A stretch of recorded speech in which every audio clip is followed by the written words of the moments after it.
Welcome to the Reef Conservation Education Program video tutorial of the components of the grant application.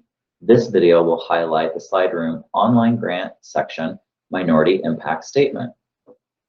The Minority Impact Statement is required for all grants in the state of Iowa. In this section, you'll first receive the definition of minorities to be able to acknowledge that you have read that information. And then question 2 will be determining if you have a positive impact, negative impact, or not expecting any impact. Depending on which answer you select, you will get additional questions that will pop up for you to justify that information or to be able to put in the information that you know about that. And so we're going to choose one, add in some information for us. This is an example. Be able to select all the information that's associated with that question. And at the end, go ahead and press yes. Again, like any of our sections, you can save and exit and be able to save it, come back to it, and work on it another time.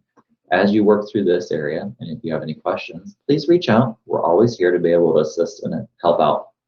Enjoy.